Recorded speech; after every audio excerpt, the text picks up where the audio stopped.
It was Christmas Eve in Quebec, and the snow fell quietly outside, blanketing the world in a soft, frozen silence. The air, thick with the scent of pine and roasting turkey, should have brought comfort.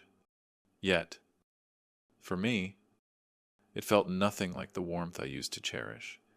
My name is Rowan, and I've seen many winters, but this one felt colder than the rest. Before we continue, please subscribe to the channel and let us know where you are listening in the comments. The house I built with my own hands, piece by piece, stood firm against the wind. Its sturdy frame, a testament to years of hard work. Yet today, as I prepared for the holiday, I felt more like a stranger in my own home than the proud father I once was.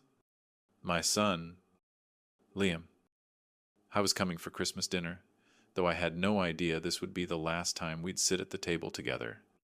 When Liam was younger, he would run to me after school, excited to show off his school projects, to tell me how proud he was of his dad, the builder. He would ask me to fix things around the house, and we would work side by side, laughing at our mistakes and celebrating our small victories. Back then, I was his hero, but somewhere along the way, things changed.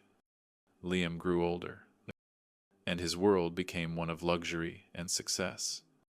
His visits to my home became infrequent, and when he did come, the look in his eyes seemed distant, as if he had begun to see me as nothing more than a relic of a life he had long since outgrown. My hard-earned salary, my worn clothes, my calloused hands all seemed to disgust him now. He began to speak of things I didn't understand: investments, business deals, and a future I could never provide. Tonight, I thought, perhaps this would be different. Maybe Christmas could bring back the warmth between us. But when Liam arrived, dressed in his designer suit, flashing his expensive watch, and carrying the arrogance that came with his wealth, it hit me. He had become someone I barely recognized. "Look at this place," he sneered, dismissing the humble furniture I had chosen carefully over the years. "I've outgrown this. Dad, I've moved on to bigger things. You should, too." The words pierced me, sharper than any tool I'd ever used in my work. He wasn't just rejecting the house. He was rejecting me.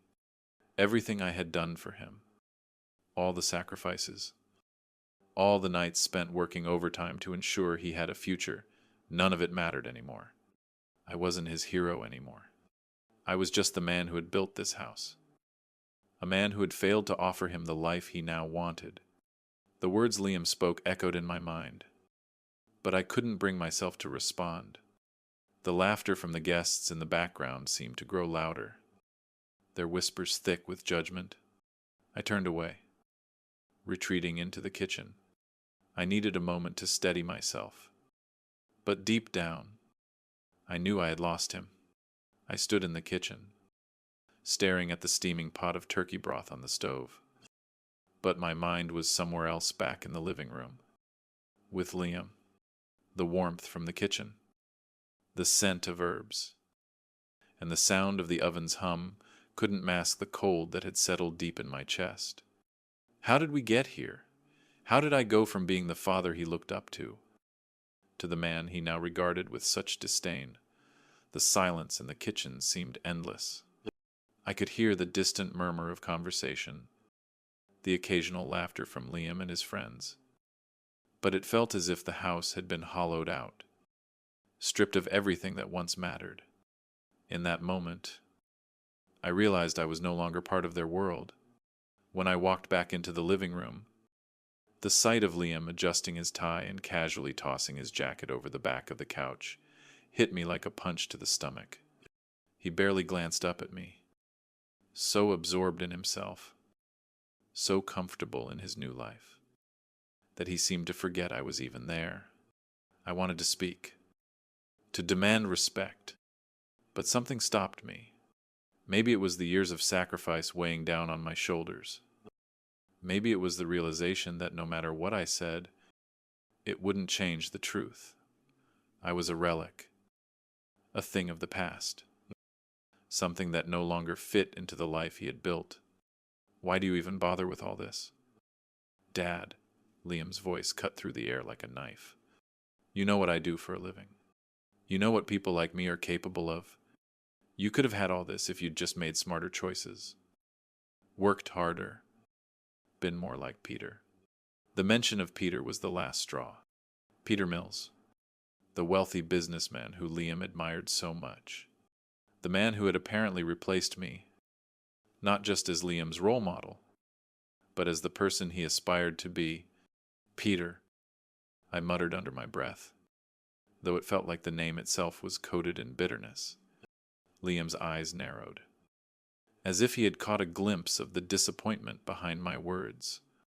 He looked at me, his expression hardening. Yeah, Peter's the one who gave me opportunities. Peter's the one who got me in the right circles. You never even knew how to ask for help. You always thought hard work was enough. I swallowed, my throat tight with anger. His words stung, but I wasn't going to let him see how much they hurt. I had spent a lifetime working with my hands, building this life for him. And yet here he was, insulting the very thing that had shaped me. Don't you dare talk to me like that. Liam, I said, my voice low, but firm. I gave you everything I could, every sacrifice, every long hour, every moment I missed. None of that was about me. It was for you, and you have the nerve to stand here and belittle me for it. Liam didn't answer, but his dismissive smile was all I needed to see. It was clear. He had made his choice. He was beyond me now, and I was no longer the man he looked up to. The door to the outside was open. I could hear the faint noise of the snow falling softly on the driveway, the quiet of the world outside. Calling me, I needed air. I needed to breathe. Without another word, I turned and walked out of the house, feeling the weight of everything I had given up just to make sure he had the best life possible. And now it was all in vain. I stepped outside into the cold, the sharp bite of winter air stinging my lungs. But it did little to cool the fire in my chest. I leaned against the old wooden fence in the backyard, and the same fence I had built with my own hands all those years ago, and stared into the snow-covered landscape. The world around me seemed quiet, untouched by the chaos inside the house. It should have been peaceful, but it wasn't. All I could hear were Liam's words, echoing in my mind like a drumbeat I couldn't silence. Why do you even bother with all this? Dad, his words were still fresh, cutting through me like glass. It wasn't just what he said, it was the way he said it. The indifference, the casual dismissal of everything I had worked for, everything I had sacrificed. For him, I thought back to the early days, when everything was different. When Liam was small, he would sit beside me in the garage while I worked, his eyes wide with awe as I fixed the car or built furniture. He would hand me tools and look up at me like I was the most important person in the world. That was my pride, my purpose. I never cared about fancy things. The long hours, the missed meals, they all felt worth it when I saw the smile on his face. When he would proudly tell his friends, "My dad builds things." He was proud of me then. But somewhere along the way, all of that changed. Somewhere between the college degree and the first high-paying job, I stopped being the man he admired and became the man he wanted to escape from. It wasn't just Liam. It was everything, the way he distanced himself over the years, the way he stopped calling unless he needed something. He had his own life now, filled with suits and business meetings, while I was left behind with my tools and the steady rhythm of my days. the familiar hum of hard work that kept me going. But hard work, I had learned, wasn't enough in this world. It didn't buy you the connections that got you ahead. It didn't get you into the right circles. It didn't build empires. I had always tried to give Liam the best I could. There were days when I worked double shifts, sacrificing weekends and holidays, just to make sure he had what he needed. Every penny I earned went toward his college fund, toward a future I had hoped would be better than my own. But as soon as he walked across that graduation stage, I realized that the world I had built for him was nothing but a stepping stone to something else. Now, standing in the cold, staring at the house I had built for my family, I felt the weight of it all. The life I had given him, the love I had poured into him, it was all worthless in his eyes. Liam wasn't the little boy who looked up to me anymore. He had outgrown me, and that truth settled in my chest, heavy and suffocating. But as the wind picked up, rustling the branches of the trees in the yard, something else began to grow inside me. It wasn't anger or resentment. It was something sharper. Acquiescence détermination. I had given everything I had to make sure he had what he needed. But now, it was time for me to reclaim what was mine. If he couldn't see me for who I really was, then it was time for me to show him who I could be without him. And that, I realized, was my next step. I stood there in the biting cold for what felt like an eternity, my hands shoved deep into my pockets, the numbness of the winter air mingling with the cold emptiness inside me. The snow was still falling, blanketing the world in a false sense of purity. Everything outside seemed untouched, as if it had no memory of the ugliness inside the house. But I did, and it weighed on me. Liam's words replayed in my mind, sharper now, as though each one had a life of its own. Peter Mills. That name, the man who had come into Liam's life, the one who had given him the opportunities I never could. I remembered the first time Liam spoke about him, eyes wide with admiration, like a kid seeing a celebrity. Peter's a real businessman. Dad, he's got connections. He's got money. And over time, that admiration turned into something darker, envy, tout désir, even contempt for the life I had built for him. I had never wanted Liam to become like Peter, not in the way he thought he had to. Sure, I respected Peter's success. He had earned his wealth, no doubt, but I had always believed there was more to life than the shiny exterior of wealth. It wasn't about how much money you had or what status you held.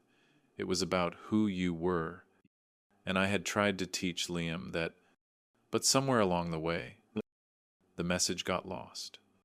Somewhere between the designer clothes and the glossy world he now inhabited, Liam had forgotten the man who had given him everything. And it wasn't just his rejection of me, it was the way he now measured success, the way he equated worth with money, with connections, with everything I had never been able to give him. I thought of the years I spent working, sacrificing my health, missing family dinners, just to ensure he had the education and opportunities I never had. But none of it was enough. Nothing could replace the world. Liam had chosen the one that looked down on everything I had done, the life I had given up so much for. And that's when I realized something crucial. Liam hadn't just outgrown me. He had outgrown the values I had tried to instill in him. The values that made me proud of who I was: hard work, integrity, loyalty. Those values meant nothing to him now. Not in a world where money was the only thing that mattered. He wasn't the boy who once hugged me and said, "Thanks for always being there." Dad. He was someone else now. Someone I didn't recognize. The realization hit me hard. I had given up my entire life for him, for his future, for his happiness. But somewhere along the way, He had decided that my love wasn't enough, that who I was wasn't enough. As the snow continued to fall, I turned away from the house, feeling the weight of everything pressing down on me. It wasn't just the pain of being rejected by my son, it was the crushing weight of knowing that all my sacrifices, all my efforts, had led to nothing. Liam had everything, but I had lost him, and now there was no going back. I couldn't stay out there any longer. The cold had seeped into my bones. But it wasn't the chill that made me want to retreat. It was the realization that I couldn't fix this. I couldn't fix Liam. As I walked back into the house, the warmth hit me like a wave, but it didn't soothe the storm raging inside. The laughter from the living room still echoed, but it no longer felt like home. It felt like a stranger's house, a place I didn't belong. I walked through the door, and there they were, Liam, standing tall with his smug expression, his arm casually draped around Eliza's shoulder as if they had won something. Their world of wealth, of connections, was complete. And here I was, the old man, the relic of a time they had outgrown. "You sure you want to keep playing this game?" Dad, Liam asked, his voice dripping with condescension. His eyes flicked to Eliza, and I saw her smile thin and almost rehearsed. "You're just embarrassing yourself." The words hit me like a slap. The boy I had raised, the boy who used to look at me with admiration, now saw me as nothing more than a nuisance, a burden, a joke. But it wasn't just Liam. It was the whole world he had stepped into. The world where money dictated everything, where people like me, people who worked hard with their hands, people who lived for their families, for integrity had no place. I could feel the rage building inside me, but I pushed it down. This wasn't about shouting, about fighting for attention. It was about realizing that this moment, this night, marked the end. The end of something I had spent a lifetime building. "You know," I said, my voice steady despite the turmoil inside me, "when you were younger, you would run to me every time something went wrong. You'd come to me when you were scared, when you needed help. I was there for you. And now you're standing here telling me I'm nothing, that I'm just a worker, a man who never had the right opportunities." Liam shifted uncomfortably, his eyes darting away for just a second. But he quickly recovered, the mask of indifference back in place. "I'm sorry, Dad, but I can't keep pretending this is okay. I can't keep pretending you're part of my life when you can't even understand what's at stake." "What was at stake?" "Liam, what was it that you thought you had won? A career wealth. People who would laugh with you as you laughed at me. It was all empty. Empty in a way that hurt me more than anything he could say." In that moment, something inside me shifted. The years of self-doubt, of trying to prove myself to him, faded away. I wasn't going to beg him for respect anymore. I wasn't going to play the part of the humble father, the one who accepted being stepped on just to see his son succeed. I wasn't going to fight for a place at the table anymore. "I see you, Liam," I said softly. "I see exactly who you've become." I turned away from him, not because I was defeated, but because I knew, deep down, that I had done all I could. The door was open, and it was time for me to leave it behind. Not for Liam, but for myself. I walked toward the back door, leaving the house. And for the first time in years, I didn't feel the weight of guilt on my shoulders. The storm inside me was still there, but it was different now. It wasn't anger anymore. It was acceptance. As I stepped outside into the cold again, I realized something. The world had changed. And so had I. I couldn't stay out there any longer. The cold had seeped into my bones. But it wasn't the chill that made me want to retreat. It was the realization that I couldn't fix this. I couldn't fix Liam. As I walked back into the house, the warmth hit me like a wave, but it didn't soothe the storm raging inside. The laughter from the living room still echoed, but it no longer felt like home. It felt like a stranger's house, a place I didn't belong. I walked through the door, and there they were, Liam, standing tall with his smug expression, his arm casually draped around Eliza's shoulder as if they had won something. Their world of wealth, of connections, was complete. And here I was, the old man, the relic of a time they had outgrown. "You sure you want to keep playing this game?" "Dad," Liam asked, his voice dripping with condescension. His eyes flicked to Eliza, and I saw her smile thin and almost rehearsed. "You're just embarrassing yourself." The words hit me like a slap.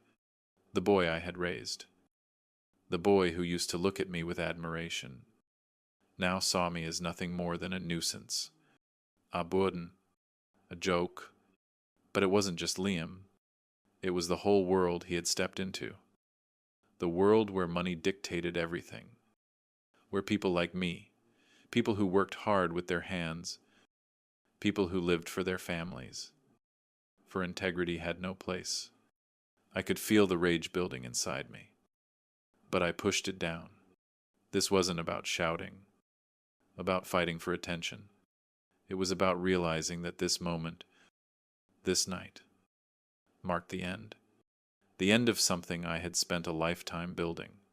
"You know," I said, my voice steady despite the turmoil inside me, "when you were younger, you would run to me every time something went wrong. You'd come to me when you were scared, when you needed help. I was there for you. And now you're standing here telling me I'm nothing, that I'm just a worker, a man who never had the right opportunities." Liam shifted uncomfortably, his eyes darting away for just a second. But he quickly recovered, the mask of indifference back in place. "I'm sorry, Dad, but I can't keep pretending this is okay. I can't keep pretending you're part of my life when you can't even understand what's at stake." "What was at stake?" "Liam, what was it that you thought you had won? A career, wealth, people who would laugh with you as you laughed at me. It was all empty. Empty in a way that hurt me more than anything he could say." In that moment, something inside me shifted. The years of self-doubt, of trying to prove myself to him, faded away. I wasn't going to beg him for respect anymore. I wasn't going to play the part of the humble father, the one who accepted being stepped on just to see his son succeed. I wasn't going to fight for a place at the table anymore. "I see you, Liam," I said softly. "I see exactly who you've become." I turned away from him, not because I was defeated, but because I knew, deep down, that I had done all I could. The door was open, and it was time for me to leave it behind. Not for Liam, but for myself. I walked toward the back door, leaving the house. And for the first time in years, I didn't feel the weight of guilt on my shoulders. The storm inside me was still there. But it was different now. It wasn't anger anymore. It was acceptance. As I stepped outside into the cold again, I realized something. The world had changed. And so had I. The door closed softly behind me, and I stepped back into the winter night, where the cold air bit at my skin. But this time, it didn't feel like a curse. It felt like freedom. The snow was still falling, gentle and quiet, covering the world in a blanket of white. But unlike the stillness inside the house, where everything felt lost and broken, out here, there was a strange sense of clarity. The world might have been cold, but it was mine. I hadn't expected it to feel like this, leaving, walking away.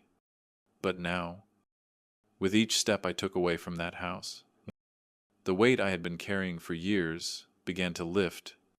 My relationship with Liam, the years of sacrifice, the endless work, the missed opportunities to just be a father suddenly didn't seem worth holding on to anymore. I wasn't going to beg him for his love. I wasn't going to chase after someone who had decided I wasn't enough.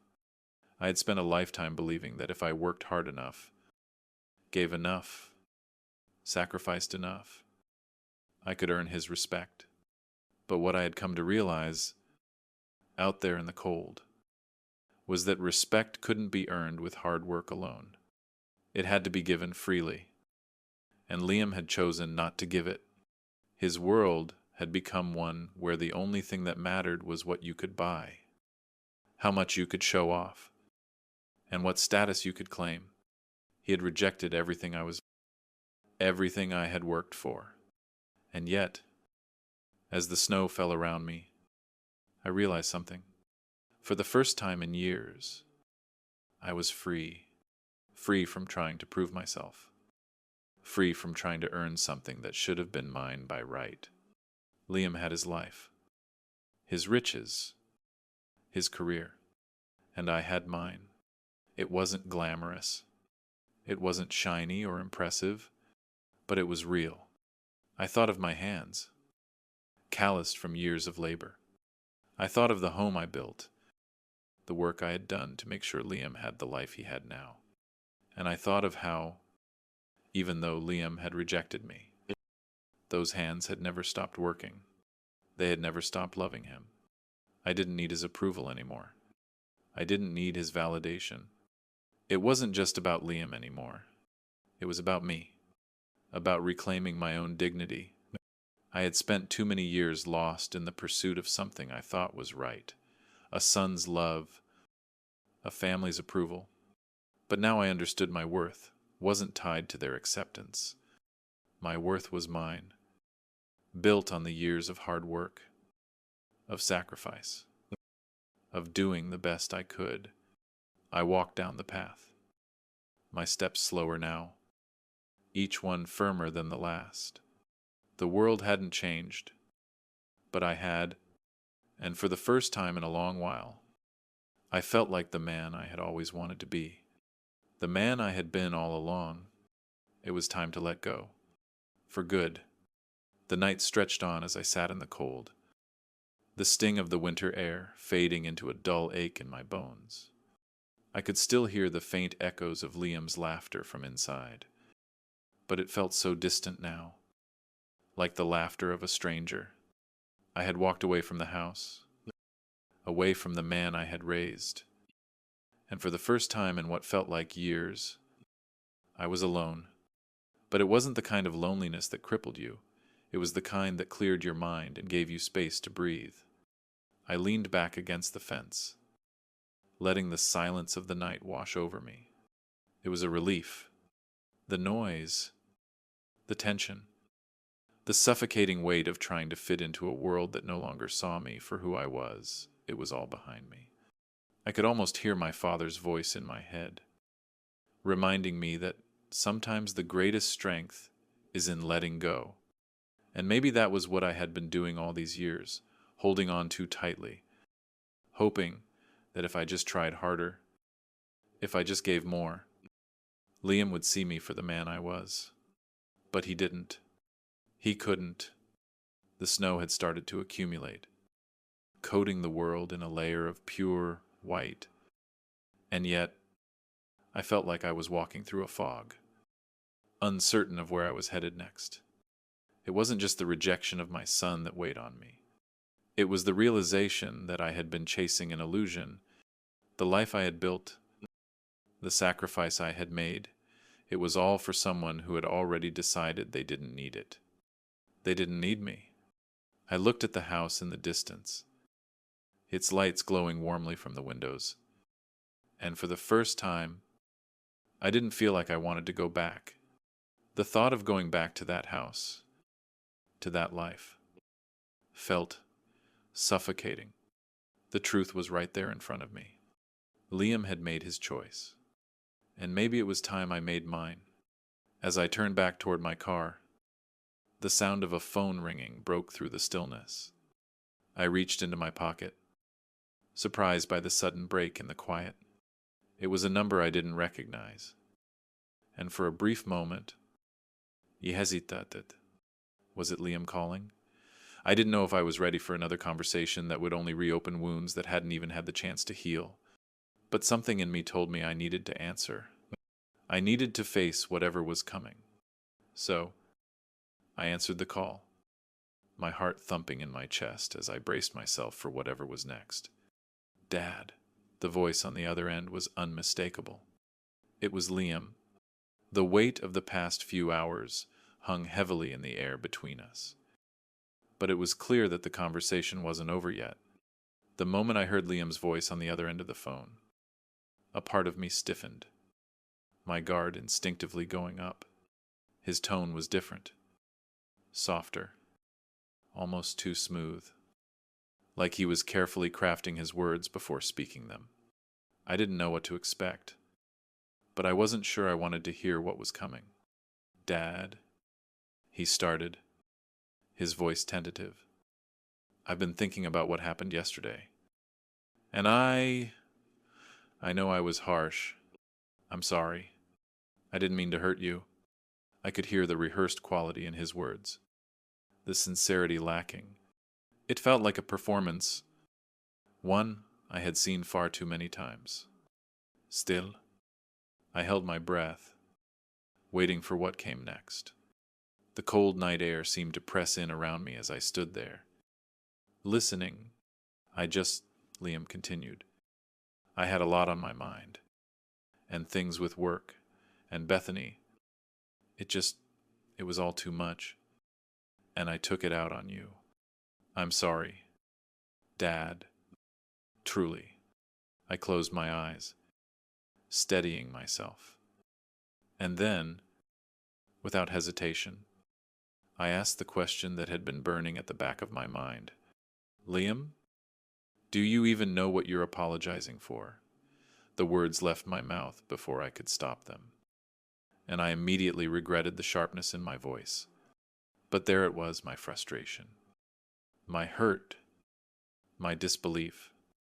I hesitated. The silence on the other end of the line, stretching uncomfortably. Of course. Dad, I've been thinking a lot about it. Okay. I shouldn't have said what I said. I'm not proud of it. I clenched my fists at my sides, fighting back the surge of anger that threatened to rise. His apology was nothing more than a cover-up, a thin veil over the truth. I knew that now. He wasn't sorry for what he had done.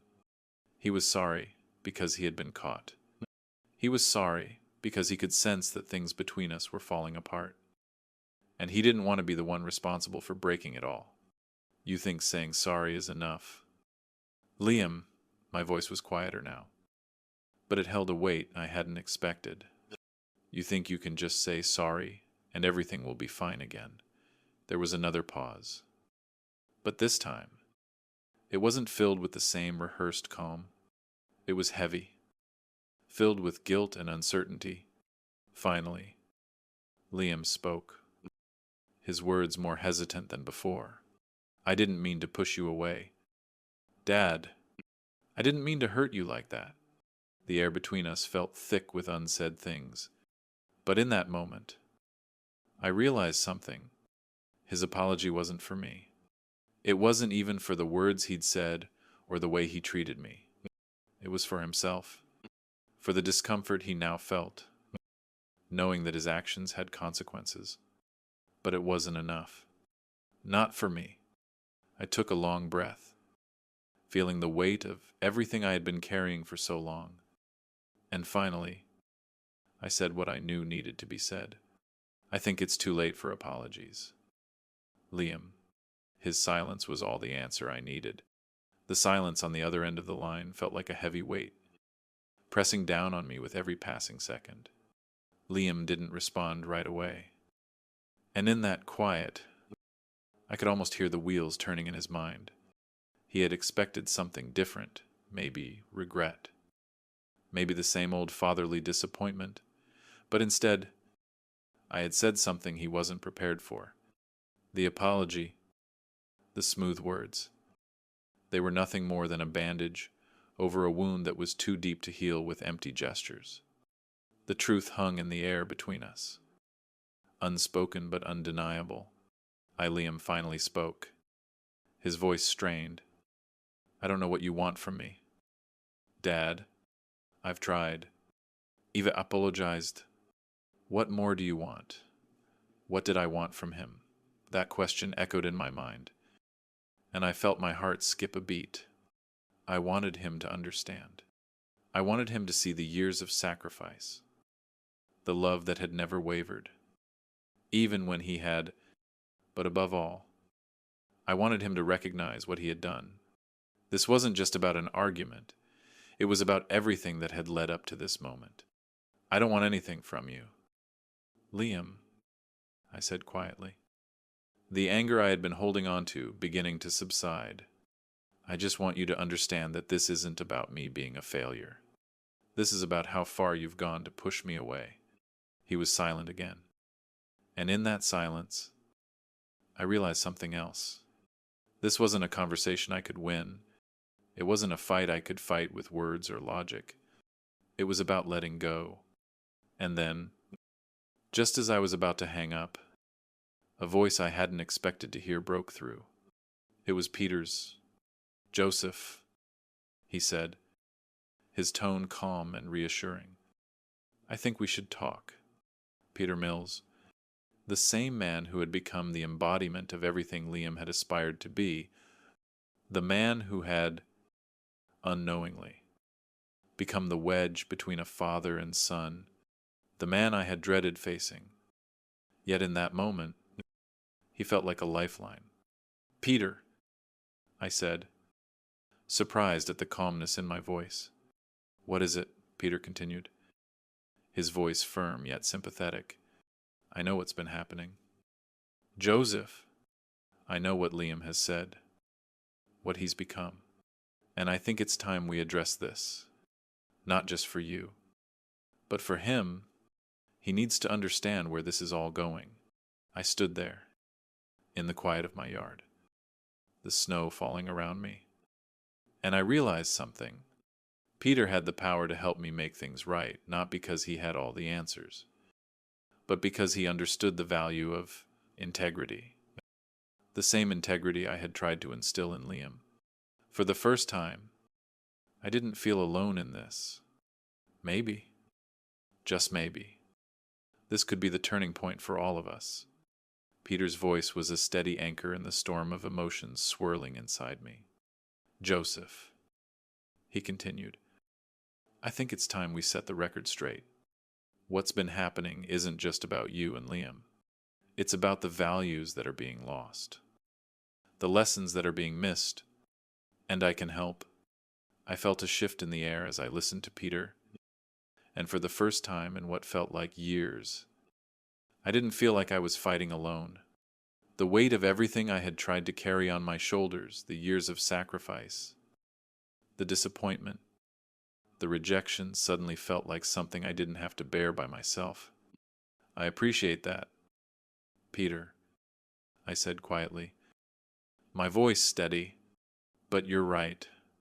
This isn't just about me. It's about what Liam's lost sight of, what we've both lost sight of. We used to have something real, and now I don't even recognize him anymore. Peter let the silence linger for a moment before he spoke again, this time with a firmness that made me realize just how much of a turning point this moment could be. You're right, but here's what I've learned sometimes. It's not enough to just stand by and hope things will change. Sometimes we have to make a choice to show up, even when it's uncomfortable, even when we think there's no way to fix what's been broken. The idea hit me like a wave, and for the first time, I felt like I could see a way forward. It wasn't going to be easy. It wasn't going to be painless. But maybe, just maybe, there was still a chance for me to reach my son, to help him understand what truly mattered. what was worth fighting for. As I prepared to hang up, I heard Peter's final words. Tomorrow, when you see Liam again, don't go in with expectations. Don't go in with anger. Go in with the man you've always been. Strong, steady, and ready to stand your ground. Because no one can take away the dignity you've earned through years of hard work and sacrifice. The next day, I stood in front of Liam's house, my heart pounding in my chest. But this time it wasn't from anger or fear. It was from a newfound sense of purpose. Peter had helped me see that it wasn't about forcing Liam to apologize or begging for his acceptance. It was about showing him that I would stand tall, regardless of how he saw me. When Liam answered the door, his face fell slightly, and for a moment, I thought he might say something harsh again. But this time, I didn't flinch. I didn't shrink back. I looked at him with calmness, not resentment, and said simply, Liam, I'm not here to argue. I'm here because, despite everything, I'm still your father, and I'm not going anywhere. He looked at me, to the hesitation in his eyes, finally giving way to something else, uncertainty, maybe regret. For the first time in a long time, I saw the boy I had raised, buried beneath the walls he had built around himself. We didn't speak for a long time, but when he finally spoke, his voice was softer. I'm sorry, Dad. I didn't know what I was doing. I've been so caught up in trying to be someone I'm not. I didn't interrupt him. I let him talk. And for the first time in a long time, we began to bridge the gap between us. As I left Liam's house that day, I realized that this wasn't just about forgiving him. It was about forgiving myself, too. I had spent so much time blaming him, blaming the world for changing, that I had forgotten the most important lesson of all, that we can only control how we respond, not how others act. The lesson was clear. Sometimes, the best way to mend broken things is not to force a solution, but to show up as your true self, even in the face of rejection. Dignity, respect, and love can't be earned by force. They must be given, quietly, steadily, and without expectation. The rest, the healing, will come in its own time. If you like this story, please like this video, subscribe to the channel, and share your impressions of this story in the comments. To listen to the next story, click on the box on the left. Thank you for watching.